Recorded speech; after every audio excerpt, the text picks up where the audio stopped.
کہ جو بھی نبی کی شان میں گستاخی کرتے ہیں، ان کا مذاق اڑاتے ہیں، ان کا استہزاء کرتے ہیں، ٹی وی شو میں بیٹھ کر کے یہ نپور شرما جو ٹی وی شو میں بیٹھ کر کے یہ بی جے پی کی تلوا چاٹنے والی جو نبی کی شان میں گستاخی کر رہے ہیں، ان کو یہ پیغام آپ پہنچا دیں کہ آپ ٹی وی شو میں بیٹھ کر کے اپنی روٹیاں سیک رہی ہو، لیکن یاد رکھو تم نبی کی شان میں گستاخی کر کے تم نبی کا کچھ نہیں بگاڑ سکتے، بلکہ خود اپنے لیے نقصان کر رہے ہو۔ آپ سوشل میڈیا کے اندر، یوٹیوب کے اندر، فیس بک کے اندر، ٹویٹر کے اندر یہ خبر آپ چلتے ہوئے سنے ہوں گے کہ نبی صلی اللہ علیہ وسلم کی شان میں گستاخیاں کی جا رہی ہیں، نبی کے بارے میں لوگ برے باتیں سوشل میڈیا کے اندر ٹی وی شو میں بیٹھ کر کے نبی کے بارے میں غلط بیانی پیش کر رہے ہیں۔ آئیے ہم یہ دیکھتے ہیں کہ اللہ رب العالمین نے ایسے گستاخ رسول کے لیے، نبی کے بارے میں برے الفاظ بولنے والوں کے لیے اللہ رب العالمین نے کیا سزا متعین کر کے رکھا ہے، اس کا انجام کیا ہے، اس دنیا کے اندر اللہ رب العالمین نے اس کو کیا سزا دی ہے، اور آخرت کی زندگی کے اندر اللہ رب العالمین نے اس کی کیا سزا دی ہے۔ سامعین حضرات، نبی کی شان میں گستاخی کرنا، نبیوں، رسولوں، پیغمبروں اور میسنجروں کی شان میں گستاخی کرنا، یہ آج کی کوئی نئی بات نہیں ہے، بلکہ ہر زمانے میں ہر دور کے کافر اور مشرکوں کا یہ طریقہ امتیاز رہا ہے کہ نبی کی شان میں گستاخی کی جائے، ان کا مذاق اڑایا جائے، ان کا استہزاء کیا جائے، ان کا ہنسی مذاق اڑایا جائے۔ یہ قرآن کریم کے مطالعے سے ہمیں بات معلوم ہوتی ہے کہ حضرت نوح علیہ السلام کے زمانے ہی سے نبیوں کے شان میں گستاخی کرنے کا سلسلہ جاری ہو چکا، اور یہ کبھی بند ہونے والا نہیں، یہ قیامت تک رہنے والا ہے۔ قرآن کریم کے مطالعے سے یہ بات معلوم ہوتی ہے کہ حضرت نوح علیہ السلام کے زمانے سے دو بہت بڑے گناہ کا رونما ہوا ہے، دو بڑے گناہ کا ابتدا ہوا ہے۔ حضرت آدم علیہ السلام سے لے کر کے حضرت نوح علیہ السلام کا زمانہ یہ اسلام کا زمانہ تھا، لوگ ایک ہی دین پر تھے، توحید پہ ماننے والے تھے، لیکن حضرت نوح علیہ السلام کی قوم ہی سے شرک کا ابتدا ہوا، اور نبی صلی اللہ علیہ وسلم حضرت نوح علیہ السلام کے زمانے ہی سے نبیوں کے شان میں گستاخی کرنے کا سلسلہ بھی جاری ہوا۔ جب اللہ رب العالمین نے حضرت نوح علیہ السلام کو کشتی بنانے کا حکم دیا تو لوگوں نے مذاق اڑانے لگا، لوگوں نے حضرت نوح علیہ السلام کا استہزاء کرنے لگا۔ جب حضرت نوح علیہ السلام اپنی قوم کے لوگوں کو 950 سال اسلام کی دعوت، توحید کی دعوت دی، ایک اللہ رب العالمین کو ماننے کی عبادت دی، ایک رب العالمین کے سامنے سجدہ کرنے کی دعوت دی، تو حضرت نوح علیہ السلام کی باتوں کو کسی نے نہیں مانا۔ پھر اللہ رب العالمین نے حضرت نوح علیہ السلام کو حکم دیا کہ اے نوح، تم کشتی تیار کرو، ہم تمہاری قوم کے لوگوں کو، تمہارے بستی کے لوگوں کو ہم سیلاب میں ڈبا دیں گے، ہم اس کو پانی میں غرق کر دیں گے، ہم اس کو تباہ برباد کر دیں گے۔ اللہ رب العالمین کے حکم سے جب حضرت نوح علیہ السلام کشتی بنانے تیار کرنے لگے، کشتی بنا رہے ہیں، قوم کے لوگوں نے مذاق کرنے لگا، استہزاء کرنے لگا، کہنے لگا کہ دیکھو ہم نوح کو پہلے ہی سے دیوانہ، پاگل، مجنون کہا کرتے تھے، اور آج انہوں نے حقیقت میں ثابت کر کے بتایا ہے، دیکھو آج یہ ریگستان میں کشتی بنا رہے ہیں، یہ گھوڑے کی جگہ پہ یہ کشتی چلائے گا، ان کا مذاق کرنے لگا۔ پھر اللہ رب العالمین نے ایسا پانی برسایا، اللہ رب العالمین نے پانی کو حکم دیا، ایسا سیلاب برپا کیا، اللہ رب العالمین نے پوری قوم کو، حضرت نوح علیہ السلام کی پوری قوم کو، پوری بستی والوں کو، پورے شہر کے لوگوں کو اللہ رب العالمین نے پانی میں ڈبا دیا، ان کو ہلاک و برباد کر دیا۔ اسی طریقے سے حضرت ہود علیہ السلام کے ساتھ مذاق کرنے والوں کو اللہ رب العالمین نے ان کے اوپر ایسی ہوا مسلط کی کہ جس کی ان کی اینٹ سے اینٹ بجا ڈالی۔ حضرت شعیب علیہ السلام کے ساتھ مذاق کرنے والوں کو اللہ رب العالمین نے ان کے اوپر ایسی چیخ مسلط کی کہ ان کے دیکھتے ہی دیکھتے سب ہلاک و برباد ہو گئے۔ حضرت موسیٰ علیہ السلام کے ساتھ مذاق کرنے والے فرعون کو اللہ رب العالمین نے ان کے لشکر کے سمیت دریا میں ڈبا دیا اور رہتی دنیا تک کے لیے نشان عبرت بنا دیا۔ آج بھی لوگ اس کو دیکھ رہے ہیں۔ اسی طریقے سے حضرت عیسیٰ علیہ السلام کے ساتھ مذاق کرنے والوں کو اللہ رب العالمین نے دنیا کے اندر ذلیل و رسوا کر کے ان کے در بدر کی ٹھوکریں کھانا ان کا مقدر بنا دیا ہے۔ تو یہ ہے اللہ رب العالمین نے اس دنیا کے اندر اللہ اور اس کے رسول کے ساتھ مذاق کرنے والے، ان کا استہزاء کرنے والوں کو اللہ رب العالمین دنیا کے اندر اس کو ذلیل اور رسوا کر دیا ہے۔ آپ یہ بات اچھی طریقے سے جان لیں کہ جو بھی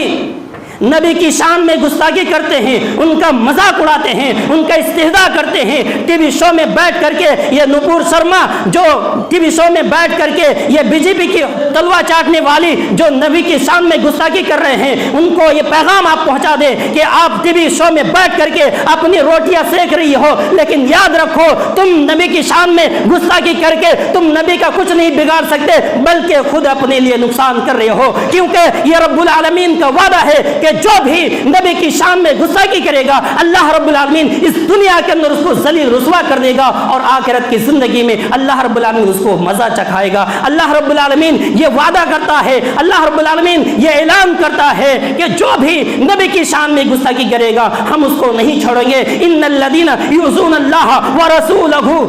لعنہم اللہ فی الدنیا والآخرہ وعد لہم عذابا مہینا، کہ جو بھی نبی کو اللہ رب العالمین کو نقصان پہنچاتے ہیں، ایذا دیتے ہیں، ان کا استہزاء کرتے ہیں، ان کا مذاق اڑاتے ہیں، لعنہم اللہ فی الدنیا والآخرہ، ایسے لوگوں کے لیے دنیا کے اندر پھٹکار ہے، ان ایسے لوگوں کے لیے دنیا کے اندر عذاب ہے، لعنت ہے، اور آخرت کی زندگی کے اندر اس کے لیے رسوا کن ذلیل کرنے والا، رسوا کرنے والا ان کے لیے عذاب تیار کر رکھا ہے۔ سامعین حضرات، قرآن و حدیث اور تاریخ کے اوراق اس بات پر شاہد ہے کہ جس قوم نے بھی،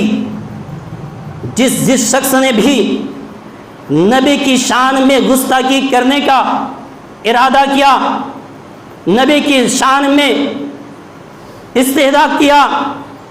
نبی کا مذاق اڑایا، اللہ رب العالمین نے اسی دنیا کے اندر ذلیل اور رسوا کر دیا، اور اسی دنیا کے اندر اسے عذاب سے دوچار کر دیا ہے۔ اس کی ایک مثال شہر مکہ کے اندر ایک شخص ابو لہب، آپ جانتے ہیں کہ کہنے میں تو نبی کا چچا تھا، لیکن حقیقت میں آپ صلی اللہ علیہ وسلم کا جانی دشمن تھا، جو ہر وقت، ہر لمحہ، ہر سیکنڈ، ہر گھڑی آپ کا استہزاء کیا کرتا تھا، آپ کا مذاق اڑایا کرتا تھا، آپ کو دیوانہ اور پاگل اور مجنون کہا کرتا تھا۔ ایک مرتبہ کی بات ہے کہ جب اللہ رب العالمین نے نبی اکرم جناب محمد رسول اللہ صلی اللہ علیہ وسلم کو جس چیز کے لیے نبوت اور رسالت دے کر کے بھیجا، اللہ رب العالمین نے نبی اکرم جناب محمد رسول اللہ صلی اللہ علیہ وسلم کو حکم دیا کہ اے میرے حبیب، آپ اپنے پیغام کو، اسلام کے پیغام کو لوگوں تک پہنچا دیجئے، لوگوں کو اسلام کی طرف بلائیں، لوگوں کو توحید کی دعوت دیں۔ جب اللہ کے نبی جناب محمد رسول اللہ صلی اللہ علیہ وسلم نے اللہ رب العالمین کے حکم سے لوگوں کو اسلام کے پیغام دینے کے لیے، توحید کی پیغام دینے کے لیے اللہ کے نبی جناب محمد رسول اللہ صلی اللہ علیہ وسلم نے مکہ والوں کو آواز دی، اللہ کے نبی جناب محمد رسول اللہ صلی اللہ علیہ وسلم کی ایک آواز پر مکہ کے تمام لوگ جمع ہو گئے، اور اللہ کے نبی جناب محمد صلی اللہ علیہ وسلم اس پہاڑ پر چڑھ گئے جس کو ہم اور آپ صفا پہاڑ کہتے ہیں۔ اس صفا پہاڑی کے اوپر اللہ کے نبی صلی اللہ علیہ وسلم چڑھ گئے اور تمام قوم کے لوگوں سے مخاطب کرتے ہوئے کہا، مکہ کے تمام لوگوں سے کہا، اے مکہ والو، قولوا لا الہ الا اللہ تفلحون، اے مکہ والو تم سب مل کر کے لا الہ الا اللہ کے اقرار کر لو، ایک معبود کو مان لو، تمام معبودان باطلہ کی عبادت کرنا چھوڑ دو، صرف ایک اللہ کی عبادت کرو، توحید کو مان لو، لا الہ الا اللہ کے اقرار کر لو، تفلحون تم سب کامیاب ہو جاؤ گے۔ جب اللہ کے نبی نے لوگوں کے سامنے پیغام پہنچایا تو اس مجمع میں، اس محفل میں، اس خبیث، اس ملعون شخص بھی تھا، اس ابو لہب بھی موجود تھا، کھڑے ہو کر کہنے لگا یا محمد تبا لک سائر اليوم لہذا جمعتنا، کھڑے ہو کر کے کہنے لگا، آپ کا چچا ابو لہب کھڑے ہو کر کے کہنے لگا اے محمد تمہارے لیے بربادی ہو، تمہارے لیے ہلاکت ہو، لہذا جمعتنا، کیا محمد تم نے ہم سب کو اس لیے جمع کیا تھا کہ ہم سب کو توحید کی دعوت دو؟ انہوں نے نبی کی شان میں گستاخی کرتے ہوئے انہوں نے اتنی ناپاک کلمہ کہا کہ تبا لک یا محمد، اے محمد تمہارے لیے ہلاکت ہو، بربادی ہو۔ جب انہوں نے نبی کی شان میں گستاخی کی، پھر اللہ رب العالمین نے آسمان سے آواز دیا اور نبی سے کہا اے نبی آپ کو مایوس ہونے کی ضرورت نہیں، آپ کو پریشان ہونے کی ضرورت نہیں، آپ کو گھبرانے کی ضرورت نہیں، یہ گستاخ جو آپ کی شان میں اتنا نازیبا، اتنا غلط الفاظ کہا ہے، میں اس کا بدلہ ضرور لوں گا۔ اور سنو، اللہ رب العالمین نے قرآن کریم کی ایک سورت نازل کر دی، قرآن کریم کی ایک سورت نازل کر دی، تبت یدا ابی لہب وتب ما اغنی عنہ مالہ وما کسب۔ ابو لہب کے دونوں ہاتھ کٹ گئے، ہلاک و برباد ہو گئے، تباہ و برباد ہو گئے۔ ما اغنی عنہ مالہ وما کسب، نہ ہی اس کا مال نے اس کا ساتھ دیا اور نہ ہی اس کی کمائی اس کا ساتھ دیا، اس نے کسی چیز میں اس کو نہیں بچا پایا، وہ ہلاک و برباد ہو گیا۔ اللہ رب العالمین نے اس گستاخ رسول کا ایسا بدلہ لیا کہ اللہ رب العالمین نے اس کے بارے میں ایک سورت نازل کر دی، تو قیامت تک آنے والے سارے مسلمان نماز وغیرہ میں اس سورت کی تلاوت کریں گے اور اعلان کرتے ہیں کہ ان کے لیے بد دعا اور ہلاکت کی دعا کرتے ہیں۔ تو یہ ہوتا ہے نبی کی شان میں گستاخی کرنے والوں کا انجام۔